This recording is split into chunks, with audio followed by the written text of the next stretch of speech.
Ash concert. Here we go. You know, I'm gonna tell you guys a little funny thing about this guy. I'm sure there's someone else you can buy. This guy right here. Look how tiny he is. Okay. This guy really wants a wife. And there's a quest in this game that is hysterical. Basically, later in the game, you're gonna convince him that, hey, you're the guy. You're the dark elf Jesus that everybody's talking about. But he's like, I'm not convinced, alright? He's gonna cross his arms and go, asshole. So what you have to do is you have to go and buy him a wife. It's really funny. He says, basically, I want, like, royalty. Like, I want the best royalty woman you can find for me, and then marry me. But here's the thing you do, actually. You go to a local slave shop, you buy this, like, random, like, dark elf slave, and you give her perfume and a dress.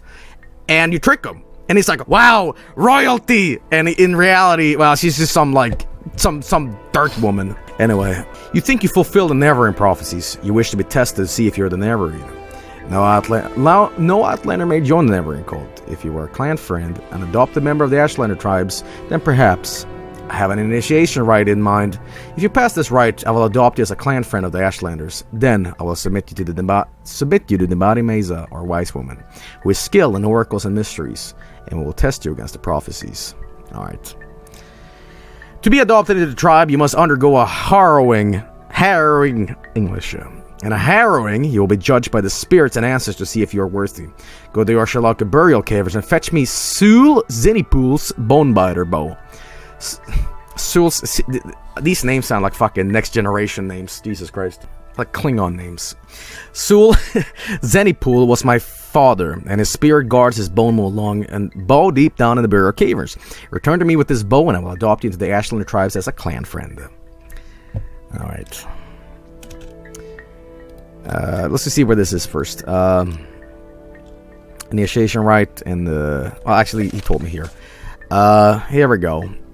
It's the Urshalaka tribe burial chambers, alright. Anyway, we need to go to these burial grounds. Did he not tell me exactly where it was? It's a bit of Urshalaka burial caves to fetch me... I don't... I always hated that. I think with Star Trek... fuck, which Star Trek movie is it that has the intro with the no gravity scene? And the Klingon blood is purple.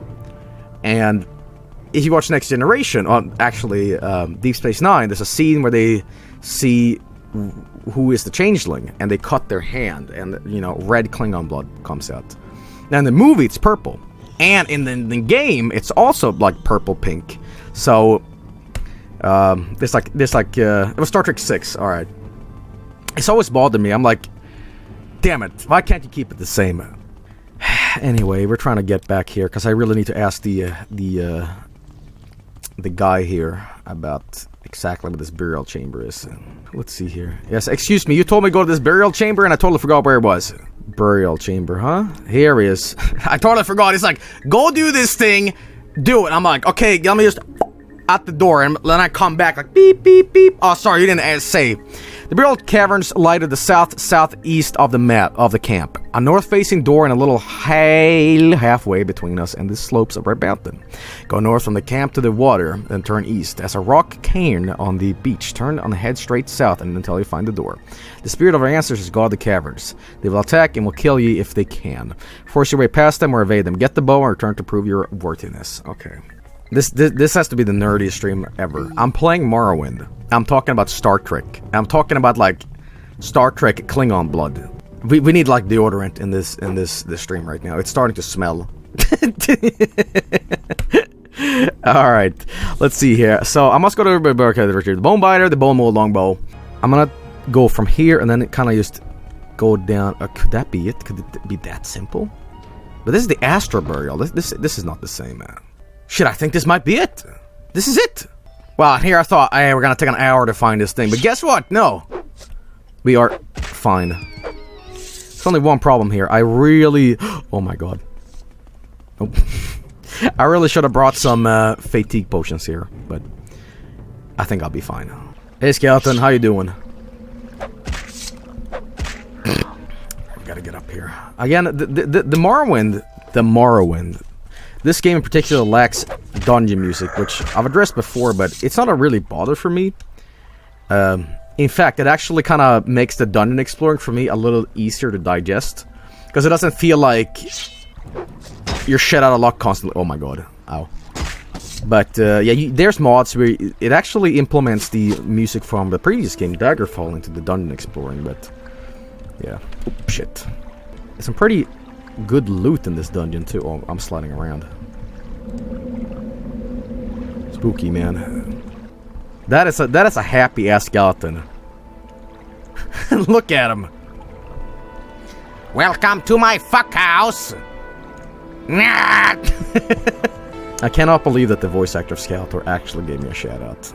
Like, I should have just quit streaming there, man. I've done everything I wanted, you know? Dead Adventure, huh? What do you got on you? You got a Nordic Iron Cuirass. How does this look on me? It's kind of this. It looks better, but again, I'm going for raw stats here, so. When did this happen? I think like 2 years ago, whatever. Somebody, see if I can find a link to this. See if I can find a link to this real quick. I don't have it on hand, but yeah, Skeletor's voice actor, Alan Oppenheimer, yeah, from the original He-Man series, was at, I think, some Comic-Con or whatever, and one of our viewers was there, and they did a kind of a dirty thing. They said, hey, I have a cousin who would really like a shout-out. And... you know, Skeletor goes like, Joel, you bonehead, suck my bone. Not, he didn't say that, but to the effect of that. And I'm like, you know, so really awesome. But yeah, is Morrowind just a collection of big islands? Well, it is a big island. It's more like a volcano island. It is a volcano island, in fact. The continent is Vardenfell, but Morrowind is sort of like a big island in it. So. I've said this before, but when you think of this game in particular, I'm always stricken by this blue light. Like, Morrowind is a very ethereal-looking game. Like, there's always a blue, kind of weird, lasery blueness about it, and it just looks so good. I believe there's a special ring you can get here, too, in this place. There's gonna be a lot of exploration in this dungeon, in fact. I hear a ghost. Come here, ghost. Dude, the ghost didn't even see him. It's like, who dares enter my land? Holy shit, look at all this stuff. Scroll of Black Despair, damage willpower, absolutely. We got a scroll of Syrtis' Porphyry, paralyze. Oh my god, look at this. Scroll of Tevil's Peace, Call of Human. Oh my god, look at these spells, man. Scroll of the second barrier, yes. Scroll of the third barrier, yes, man. Yes, man. And we got some Conberry, which we learned a little bit about in the Barbarians ABC. Wow, you really tried, huh? What is Cobb Sal's personality like? He's not as crazy as Bogan, but he's got a short temperament. He's basically a pissed off Nord that's just like, oh.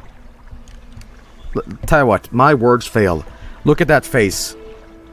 That's his personality right there. It's a really creepy atmosphere around these places that are like burial grounds and stuff, because it's like got these weird whispers in it. Listen to this. Ready? Please turn it up.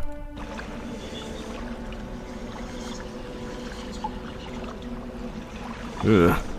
This character is not related to Bogan, by the way. Just so you know, this canon. Wooden Staff of Peace, Paralyze. I'll take that. They aren't related, but it is canon now that Bogan is Sheogorath. So, is Morrowind the most magical game? I'm not sure exactly what you mean with that, but if you're talking about more like, oh, skooma! Well, it is the most magical game. Ooh, drugs! If it's the most like wizardry game, like it's the most full of spells and weird shit, yes, absolutely. There's arguably the most powerful wizard in Morrowind, and he lives... Well, actually, we'll see him soon. And there's some weird shit about him. I said this in a previous stream, but... Keep it together, Joel. You can do this. Oh, here we go. The Faithfulken, Book 1 by Wayne Jones. This was in the Second Era, not long after Vanus Galerion had first founded the Mages Guild, and chapter houses had sprung up all over Somerset. though not yet spread to the mainland of Tamriel. Hey, you know what? Let's make this reading even more reedy. All right, I'm gonna cheese this up a little bit. There we go. All right. This was in the second era, not long after Vinesauce had first founded the Mages Guild and shut the houses that sprung up all over Somerset. For the first year of his adaptation of his hermit life, his few remaining friends and family of his dead wife, truth be told, had tried visiting, but even the most indefeatable kin gives up eventually when given no encouragement. It was a dreadful disease and had taken away his voice box. Just like this idiot reading right now using this old man voice, about to get a disease in his throat because I'm reading too much. That was why he only communicated by script. The next message was from Alpheus, the secretary at the church, as curt and noxious as ever. Thorbat attaching Sunday server next week events calendar. And the obituaries, try to liven up as little as I wasn't happy with your last attempt. Whatever Alpheus looked like, her attitude towards Thorbat was clear, unwavering disdain. She hated his sense of humor, always found the most minor of his spellings. He watched this idiotic stream for hours, pointing out one guy and always complained. Too much, too little, too much, macaroni, cheese. He could not shut the hell up. And calligraphy, the worst kind of amateur work. Luckily, working for a temple was the next most secure job to working for the good King Alinor. When Gorgus left the room, the quill had been enchanted to its very limit, and then some. It was virtually quivering with power. Of course, when Thorbat used it, that's when it became clear over his head he was. And now, said the great sage, it's time for your test. But what happened? What were the quill's power? Cried Taksim. You can't stop the tale there, objected Volguldak. We will continue the tale after your conjuration test, provided you perform exceptionally well, said the great sage. Did you enjoy story time? I sure did. And guess what? This is what we have right here. Hang on. But who was Quill? Quill was this right here. Ah! Ooh, I'm drowning!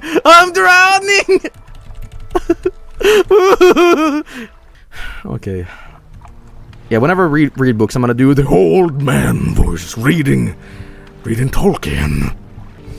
Now, from what I remember, there's a little bit of a piece in that book that describes the spell making, and as described in the book, it's a little funny piece of, could anyone wander in and create tools of mass destruction with the right gold?